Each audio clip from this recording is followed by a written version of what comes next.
The first rule of galactic bureaucracy? Never trust the archives. That's what my third mother always said, and like most advice from third mothers, I ignored it until it was almost too late. Proximity alert, Commander Vox. Unknown vessel approaching from Sector 9, barked Tactical Officer Juru, his three eyes widening in sequence. I sighed, placing my steaming cup of Tarka juice down on the command console. Just once, I'd like to enjoy my stimulant in peace before some crisis interrupted. The Galactic Union patrol vessel Righteous Doctrine. He had been monitoring this supposedly empty region for 3 standard cycles, and nothing interesting had happened until now. Classification? I asked, stretching my dorsal ridge as I stood. The command chair wasn't designed for Draxians like me. Budget cuts meant we were using Polarian furniture, which never accommodated our spinal extensions properly. Juru tapped his control panel frantically. That's the problem, sir. The vessel doesn't match any known configuration in our database. And it's not responding to standard hailing frequencies. The main view screen flickered to life, showing a sleek, angular ship with odd protrusions that might have been weapons or something worse. It moved with a strange, almost predatory grace through the starfield. Curious, I muttered, feeling my scales tingle with both excitement and apprehension. Are they hostile? Science Officer Neat, a slender Quillian with patterned fur and enormous ears, swiveled her chair toward me. Inconclusive, Commander, but they are broadcasting something on an ancient frequency band we haven't used in nearly 700 stellar cycles. Let's hear it, I ordered. The ship's speakers crackled to life, and a strange series of sounds filled the bridge. The language was unlike anything in our translation matrix, harsh, quick, with odd inflections and tonal shifts that made my secondary heart quicken uncomfortably. Run it through the historical language banks, I commanded. Neat's furry fingers danced across her console. Processing now, sir. This might take a moment. Our historical archives for this region are patchy. Patchy? I raised an eyebrow ridge. The Union archives are supposed to be comprehensive. Lieutenant Zell, our communications specialist and the youngest member of our crew, cleared her throat nervously. Actually, sir, there's a notation in the deep archives about this sector. Something about a data purge approximately 250 cycles ago, authorized by the Grand Council themselves. That got my attention. The Grand Council rarely involved themselves in archival matters unless something politically inconvenient needed to disappear. My curiosity was officially piqued. Sir, Neat exclaimed, her ears quivering with excitement or fear. It was always hard to tell with Quillians. I have got a partial match. Well, this can't be right. Spit it out, officer, I said, my patience wearing thin. The language appears to be human, sir. The bridge fell silent. You could have heard a greb drop. That's impossible, I finally said. Humans are myths, bedtime stories to scare hatchlings into behaving. Neat shook her head. The analysis is conclusive, sir. And I have found fragments of historical records that weren't properly purged. Humans were real. They originated from a system in this sector, and they were quarantined. Quarantined? I repeated. Why? Before Neat could answer, Tactical Officer Juru let out a strangled yelp. Sir, the vessel is powering up something. Energy signatures off the charts. Shields. I ordered, but it was too late. A beam of blinding light shot from the alien vessel, but instead of impacting our hull, it stopped short, projecting an image in the space between our ships. A figure appeared, bipedal, mostly hairless except for the top of its head, with only 2 eyes and the most peculiar arrangement of limbs I'd ever seen. Attention, alien vessel, the figure said, its mouth moving in perfect sync with the translated words now coming through our speakers. This is Captain Thomas Rivera of the Earth exploration vessel Phoenix Rising. We come in peace and wish to establish diplomatic relations. I stared at the image, my scales itching with disbelief. Is that a human? Affirmative, Commander, Neat whispered, her scientific detachment momentarily shattered. And according to these fragments I have recovered, they were erased from our records because the Council feared them. Feared them? I scoffed. Look at it. No scales, no claws, minimal teeth, soft-looking skin. What's to fear? Zell spoke up, her voice trembling slightly. Sir, I have accessed more fragments from the deep archives. It seems humans were unpredictable. They expanded rapidly, developed technologies at an alarming rate, and when threatened, they burned entire worlds. I laughed, though it came out more nervously than I intended. Surely that's an exaggeration. No species could be that dangerous without us knowing about them.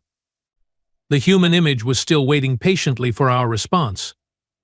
Its face was arranged in what my limited xenobiology suggested might be a friendly expression, but something about those eyes, too calculating, too intelligent, made my scales tighten.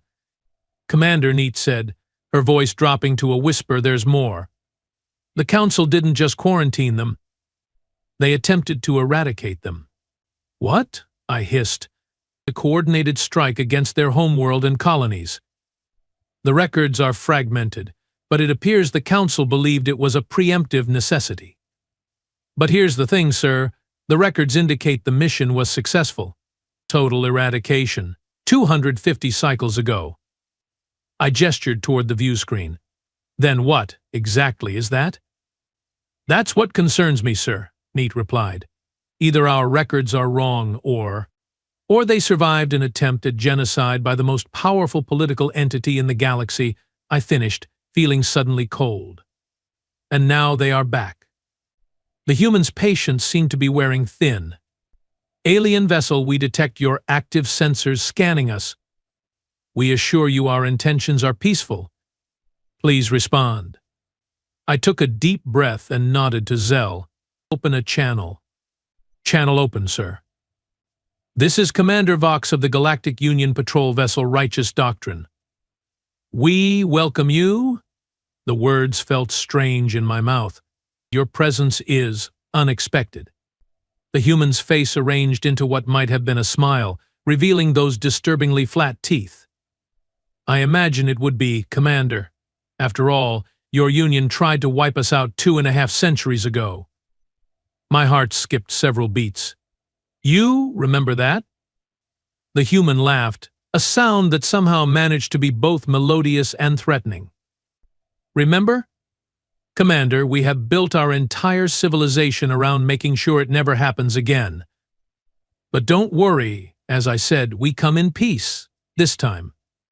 I glanced at my officers, seeing my own unease reflected in their expressions. Perhaps we should discuss this further. Would you be amenable to coming aboard our vessel? How generous, the human replied, with what I would later learn was sarcasm. But I think we'd all be more comfortable if you came aboard ours instead. Bring a small delegation.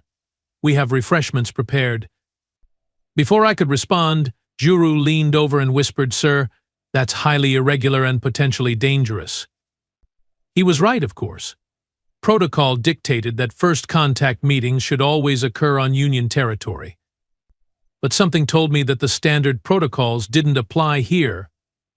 These humans clearly knew more about us than we did about them, and that information asymmetry made me profoundly uncomfortable. We accept your invitation, Captain Rivera, I said, ignoring Juru's alarmed chirp. Allow us time to prepare a delegation. Wonderful, the human exclaimed. We will transmit docking instructions. Looking forward to it, Commander Vox. The transmission ended, and I immediately turned to my officers. Sir, Juru began with all due respect. I held up a hand to silence him. I know. But we need information, and right now they have it and we don't. Continue recovering those purged archives. I want to know everything about humans before I step foot on their ship. Zell, send an encrypted message to Union Command informing them of our situation. Juru. Scan that vessel down to its molecular structure. I want to know exactly what we are walking into. And who will comprise the delegation, sir? Asked Neat. Neat? Myself, obviously, I replied. Plus you, for scientific analysis, and Zell for communications.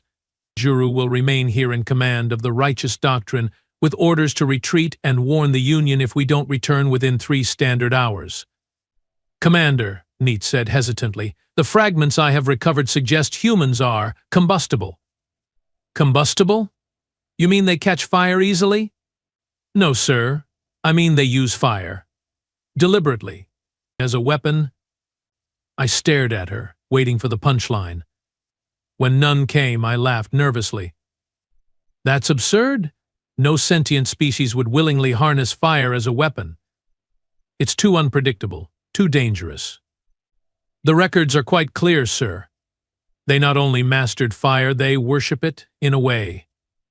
Their entire technological development centered around burning things, from simple combustion to nuclear reactions to plasma technologies, where most species in the galaxy evolved to fear and avoid fire. Humans embraced it. A chill ran down my spine. Fire was one of the few universal terrors among sentient species. My own people had developed technology specifically to avoid ever needing to create flame. The idea of a species that deliberately harnessed it was disturbing. All the more reason to learn more about them, I decided. Prepare the delegation shuttle. We depart in 30 minutes. As my officers scrambled to their duties, I returned to my console and picked up my now cold cup of Tarka juice. I stared at the strange vessel on our view screen, trying to process what we'd discovered. Species erased from our records, supposedly eradicated, now returned with technologies we barely understood. And they played with fire. The shuttle journey to the human vessel was tense. It had recovered more fragments from the purged archives, and each new piece of information made my scales tighten further. Humans, it seemed, had a unique psychology among known sentient species. Where most evolved through cooperation and gradual adaptation, humans had developed through competition and rapid response to threats. They didn't just survive adversity, they thrived on it. According to these records, Neat murmured as our shuttle approached the human ship, when the Council attempted to eradicate them, they hit the main human homeworld and several colonies. But there were already human settlements beyond their detection capabilities. And in the 250 cycles since then, I asked. Known, sir. The records end with the Council declaring mission accomplished. Zell, who had been uncharacteristically quiet, suddenly spoke up. Sir, I think I understand why the Council feared them so much. Look at this. She handed me her datapad, which displayed an image that made my breath catch. It showed a planet, once green and blue like many life-bearing worlds, now a charred, blackened husk. What happened to it? I asked, already suspecting the answer. According to the file tag, this was a Myrelian colony world. The Myrelians apparently attacked a human settlement, thinking them an easy conquest. This was the humans' response. I handed the pad back, my hands trembling slightly. They burned the entire planet? Yes, sir. The archives call it the Ash Lesson. Apparently, after that, the Council decided humans were too dangerous to be allowed to continue existing. But they miscalculated, I said quietly as our shuttle entered the human ship's docking bay. The interior of the human vessel was surprising, brightly lit, with smooth surfaces and an atmosphere adjusted to approximate our own. They'd done their research. As the airlock cycled open, I straightened my uniform and prepared to meet our hosts. Captain Rivera was waiting, flanked by 2 other humans. In person, they were even stranger. Their skin varied in coloration from pale beige to rich brown, their heights differed significantly, and their faces were remarkably expressive. Commander Vox, Rivera said, extending one of his upper limbs in what I later learned was a greeting gesture. Welcome aboard the Phoenix Rising. I nodded formally, keeping my limbs close as protocol dictated. Captain Rivera, allow me to introduce Science Officer Neat and Communications Officer Zell. A pleasure, Rivera said, gesturing to his companions. This is Dr. Arya Patel, our xenobiologist, and Lieutenant Jackson Ward, security. The security human was taller and broader than the others, with darker skin and watchful eyes. The xenobiologist was smaller, with an arrangement of facial features that suggested high intelligence. We have prepared a conference room, Rivera continued. Please follow me. As we walked through the corridors of the human ship, I noticed something odd. Despite the advanced technology evident everywhere, there were occasional ornamental flames contained in transparent enclosures decorating the hallways. "You keep fire as decoration?" I couldn't help asking.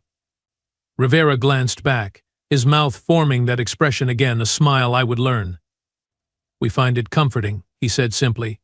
"Fire has been humanity's companion since our earliest days. It protected us from predators, kept us warm, cooked our food, and eventually powered our civilization. Some might say fire is what makes us human." The conference room was dominated by a large table with chairs that, thankfully, accommodated our different physiologies. After we were seated, Rivera leaned forward, placing his upper limbs, hands, in their terminology, flat on the table. "So," he said, looking directly at me with those unsettlingly intelligent eyes, "I suppose you are wondering how we survived your council's attempt to exterminate us." I shifted uncomfortably in my seat. "I admit, I'm curious. Our records indicate the mission was successful." Rivera exchanged glances with his companions, and the security officer, Ward, made a snorting sound that I couldn't interpret. "Successful? Is that what your archives say?" Rivera leaned back, his face arranging into an expression I would later learn indicated amusement. "Well, I suppose from a certain point of view, they were partly successful. They did destroy Earth, our homeworld, and several major colonies. It killed about 11 billion of us." The casual way he mentioned such staggering casualties made my scales ripple with discomfort. "But here's what your council didn't understand about humans," Commander Rivera continued, his voice taking on a harder edge. "We are scattered, adaptable, and really, really hard to kill completely. We had deep space colonies your sensors never detected, generation ships already between stars, and outposts buried so deep in moons and asteroids you'd need to crack the whole rock open to find them." Dr. Patel, the xenobiologist, spoke up. Her voice was softer than Rivera's but carried the same underlying confidence. "Your council made a fundamental miscalculation based on how your own species evolved. Most galactic civilizations developed on stable planets with predictable environments and limited natural disasters. Humans evolved on a death trap." "A death trap?" Mead asked, her scientific curiosity overriding protocol. "Earth was beautiful but lethal," Patel explained. "Constant tectonic activity, extreme weather phenomena, periodic ice ages, meteor impacts, pandemic diseases, and predators that would give your nightmares. We didn't just survive there, we thrived because we are essentially programmed to overcome catastrophe. So when your council decided to eliminate us," Rivera added, "they inadvertently triggered our most primal survival mechanisms. The scattered remnants of humanity didn't break down in despair. We got to work. We hid. We rebuilt. We prepared." "For revenge?" I asked, feeling my heart's race.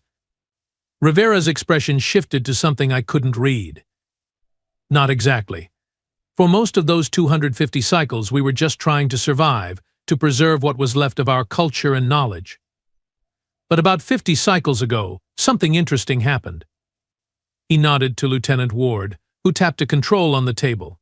A holographic display appeared, showing star charts and what appeared to be trade routes. "We intercepted Union communications," Ward explained, his deeper voice rumbling. "Learned your language, studied your technology, and realized something important." "What's that?" I asked. "You folks are stagnant," Ward said bluntly. "Your Galactic Union hasn't made a significant technological advancement in over 400 cycles. You have been coasting on the same tech base, making minor refinements but no real breakthroughs." I bristled at the accusation. "The Union values stability and reliability over reckless innovation." Rivera smiled again, but this time it didn't reach his eyes. "That's one way to put it. Another way is that your civilization has become so comfortable, so bureaucratic, and so afraid of disruption that you have stopped growing. Meanwhile, necessity forced us to innovate or die." He gestured around the ship. "This vessel represents technology at least 2 generations beyond anything your Union currently possesses. Our propulsion systems, weapons platforms, energy generation, they are all based on principles your scientists haven't even theorized yet. Are you threatening us? I asked, trying to keep my voice steady. Not at all, Rivera replied, looking genuinely surprised. If we wanted revenge, Commander, you wouldn't have seen us coming. No, we are here for something much more interesting, diplomacy. That caught me off guard. Diplomacy? With the civilization that tried to exterminate you? Times change. Governments change. The beings who ordered our destruction are long dead, I imagine. We don't believe in punishing descendants for the sins of their ancestors. Dr. Patel slid a data crystal across the table. This contains historical records of Earth and human civilization before the attack, scientific discoveries we have made during our exile, and a formal request to establish diplomatic relations with the Galactic Union. I stared at the crystal, not reaching for it. Why? Why would you want relations with us after what happened? Rivera's expression softened. Because isolation isn't good for any species, Commander. Humans need community as much as we need fire. We have spent too long in the shadows, and frankly, we have a lot to offer the wider galaxy. Such as? Need asked. Innovation. Fresh perspectives. Solutions to problems your scientists have given up on. And protection. Protection from what? I scoffed. The Union maintains the largest peacekeeping fleet in known space. Lieutenant Ward laughed, a harsh barking sound. Your peacekeeping fleet patrols well-established regions and rarely ventures beyond known space. But the galaxy is bigger and more dangerous than you realize. There are threats coming that will make your conflict with humans look like a friendly disagreement. A chill ran down my spine. What threats? Rivera shook his head. That's a conversation for another day, after formal diplomatic channels are established. For now, consider this a friendly reintroduction. Zell, who had been silent until now, suddenly spoke up. There's something I don't understand. If you have known about the Union for 50 cycles, why reveal yourselves now? Rivera and his officers exchanged glances again, and I noticed a tension enter the room. Because we no longer have a choice, Rivera finally said. One of those threats I mentioned? It's closer than we'd like. Humanity can face it alone if necessary. We are good at surviving, but the casualties would be significant for everyone. You are asking for an alliance? I was incredulous. After centuries of hiding, not asking, Rivera clarified. Offering. There's a difference. Before I could respond, the ship's communication system chimed. Rivera frowned and tapped a control on his wrist device. Go ahead, Bridge. A disembodied human voice filled the room. Captain, we are detecting unusual energy signatures from the edge of the system. Pattern matches Harvester technology. Rivera's expression hardened instantly. Red alert. Charge weapons systems and prepare for potential engagement. He looked at me apologetically. It appears our conversation will need to be cut short, Commander.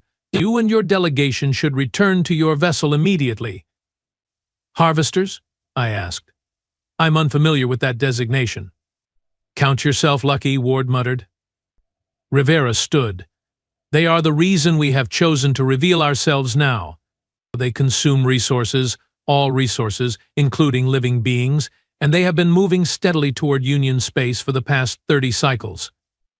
Why hasn't the Union detected them? Need asked. Because they operate beyond the frequencies your sensors monitor, Dr. Patel explained. Your technology isn't designed to detect them, just as it wasn't originally designed to detect us. The ship's alert system activated, bathing the room in a pulsing red light. Rivera gestured urgently toward the door. We need to move. Lieutenant Ward will escort you back to your shuttle. Wait, I said, making a quick decision. What if we stayed? Observed. This could be valuable intelligence for the Union. Rivera studied me for a moment, then nodded. Your choice, Commander, but stay out of the way and follow instructions. These things don't negotiate. Ward led us not back to our shuttle, but to the bridge of the Phoenix Rising.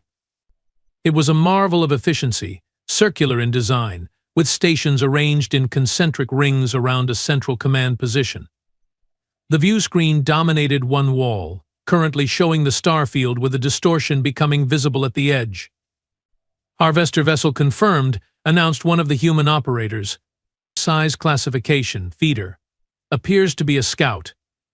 "Just one scout," Rivera murmured, taking position in the central chair. "We can handle that. Battle stations, everyone. Let's show our guests how humans solve problems." What happened next would change the course of galactic history. The Harvester ship emerged fully into normal space, a grotesque, asymmetrical construction that seemed to absorb light rather than reflect it. It moved with an unsettling organic quality despite its clearly mechanical nature. "No response to hails," reported a communications officer. "Didn't expect one," Rivera replied. "They never talk. Target its propulsion and sensory arrays." "Warning shot first. Let's see if it recognizes superior firepower and backs off." The weapons officer nodded, fingers dancing across controls. "Targeting solution acquired. Firing phase cannons." A beam of concentrated energy, not unlike our own weapons but somehow more focused, more precise, lanced out from the human vessel toward the Harvester. It struck with pinpoint accuracy, carving a glowing groove along the alien ship's hull. "No effect on behavior," reported the tactical officer. "It's accelerating toward us." Rivera nodded as if this confirmed something. "Well, they never learn. All batteries fire at will. Show them what happens when you threaten humanity." What followed was a display of firepower unlike anything I had ever witnessed. The human ship unleashed weapons that defied my understanding, concentrated beams that seemed to ignore conventional shielding, projectiles that phased in and out of normal space, and finally something that Rivera called a nova charge. The Harvester fought back with savage efficiency, landing several hits on the human vessel. But the Phoenix Rising absorbed the damage with remarkably robust shielding technology. "Nova charge armed," announced the weapons officer. "Target locked," added tactical. Rivera glanced at us, as if suddenly remembering we were there. "You might want to shield your eyes for this part." Before we could react, he gave the order, "Fire." The Nova charge launched, a small, unassuming projectile that streaked toward the Harvester ship. Upon impact, it created what I can only describe as a miniature star, burning with such intensity that even the view screen's filters couldn't completely dim the flash. When the artificial nova faded seconds later, the Harvester was gone, replaced by dispersing particles of superheated matter. The bridge crew responded not with cheers but with professional acknowledgments and damage reports. This, I realized with growing unease, was routine for them. Rivera turned to us, his expression grim. "That was a scout. They travel in packs. Where there's one, there will be more, usually dozens. And the scouts always report back before engaging, which means others already know we are here." At that weapon, I stammered, "The Nova charge. It's terrifying," Rivera suggested. "Yes, it is. We designed it to be. But the Harvesters are worse, Commander. Much worse. Much worse." "What exactly are they?" Neat asked, her scientific curiosity evidently overriding her fear. Dr. Patel, who had joined us on the bridge, answered. "We are not entirely sure of their origin. They appeared in the systems where humanity was rebuilding about 70 cycles ago. They are part organic, part mechanical, and completely ruthless. They don't communicate, negotiate, or show mercy. They simply consume resources, technology, living beings converting everything into more of themselves. And they are heading toward Union space?" Zell asked, her voice barely audible. "Yes," Rivera confirmed. "Their main fleet will reach your outer territories within 5 cycles. Your current technology cannot detect them until they are practically on top of you, and your weapons are inadequate against their defenses. So this," I gestured around, "this demonstration, this meeting, it's not really about establishing diplomatic relations. It's about warning us." Rivera smiled, but there was no humor in it. It's about saving you, Commander. And yes, ourselves too. We could keep hiding, keep running, but eventually there'd be nowhere left to go.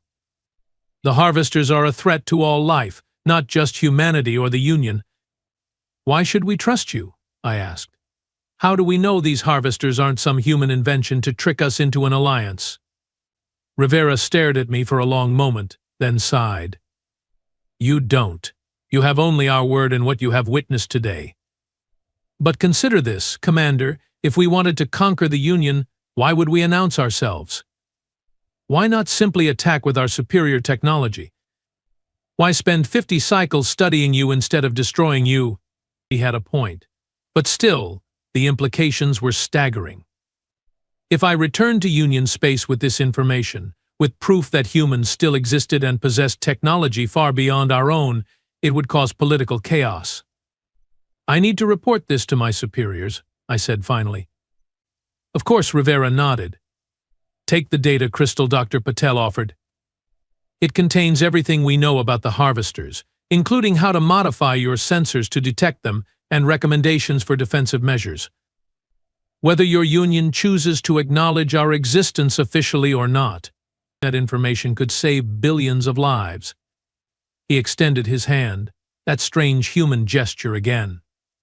This time I hesitantly reached out and clasped it with my own scaled appendage. I cannot promise how the Union will respond, I warned him. We understand, Rivera replied. But we had to try. Isolation has kept us alive, Commander Vox, but cooperation will let us all thrive. As our delegation prepared to depart, Lieutenant Ward approached me privately. Commander, he said in a low voice, there's something Captain Rivera didn't mention. The Harvesters? We believe they are what's left of whoever created your Union's founders. Ancient history, long forgotten, but the pattern fits. What are you suggesting? I asked, suddenly cold. It's just that perhaps the reason your council tried to wipe us out wasn't fear of human aggression, but fear that we'd discover this connection. Your records were purged not just of humans, but of your own origins, too. Before I could demand clarification, he stepped back, face impassive. Safe journey, Commander. We will be watching for your return, one way or another. Back aboard the Righteous Doctrine, I sealed myself in my quarters with the data crystal and a difficult decision. Union protocol demanded I report everything exactly as it occurred. But would they believe me? Or would they simply launch another extermination attempt against these humans who had survived against all odds? As I contemplated the crystal in my claws, I realized the humans had given us more than information. They had given us fire, both literally and figuratively. The knowledge they offered could burn through the comfortable stagnation of Union society, ignite progress and change, or it could consume us all in conflict. Perhaps that was their most fundamental difference from the rest of us. Where other species feared fire for its destructive potential, humans embraced it for its transformative power.